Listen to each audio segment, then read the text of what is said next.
Alrighty then, so here I have my quilting setup. So the column of quilt on the left that starts with the orange and goes to purple and blue, it has already been quilted. And so I put it to the left, and now I am quilting the second column, which is the red, light blue, and orange.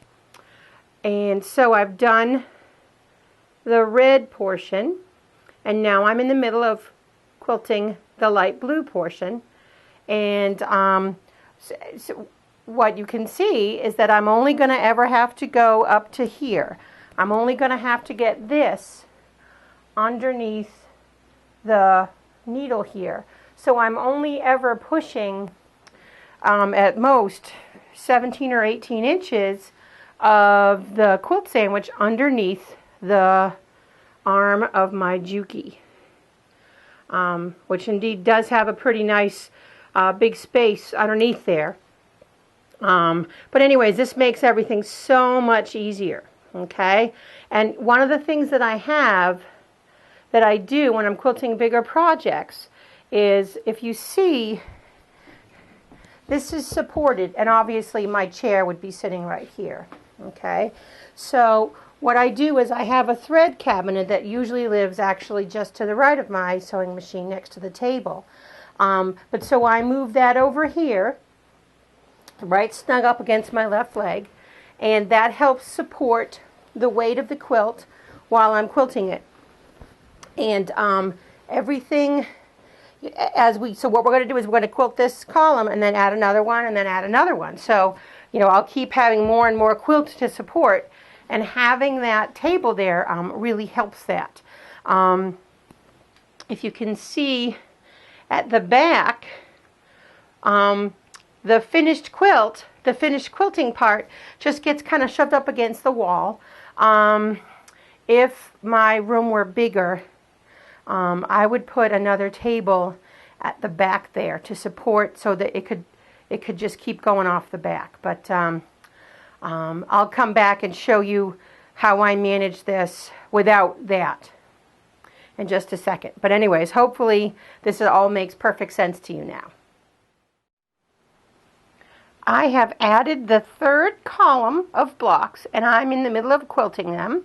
And I wanted to show you, you know, to illustrate how it's going, right? So now the first two columns that I've quilted are out to the left, and now again I'm just working on one column's worth of width, which is about 17 inches underneath the arm of my Juki. And you can see I've got the bulk of the quilt, you know, pushed in front of me, kind of folded in an envelope style, and then the stuff that I haven't quilted that's off to the left is supported by that table. Actually, it's not a table, it's a chest of drawers. And then the stuff that's kind of hanging out there in the sunshine there, that usually is on my lap. But anyway, so I've got a couple of shots of me at different angles quilting this portion of the quilt so you can see how my setup works.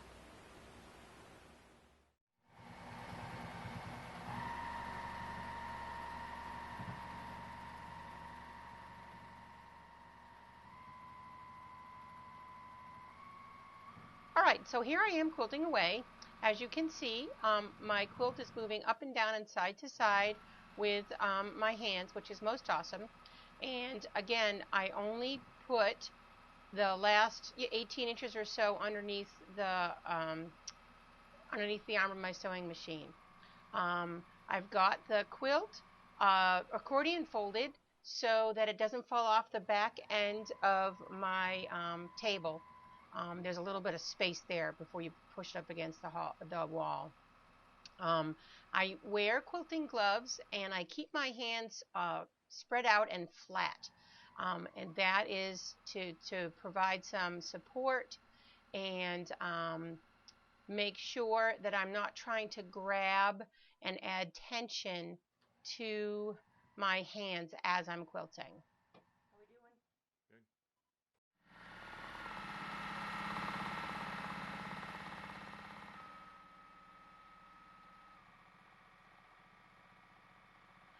All right, so here I am. I've kind of had a close-up view of the stitching that I'm doing, and I wanted you guys to notice that, I hold my hands flat and I just concentrate on one small area, and then when I filled in that area, I stop, and I have my machine set up to stop in the needle down position, which is very helpful. I stop and I reposition my hands.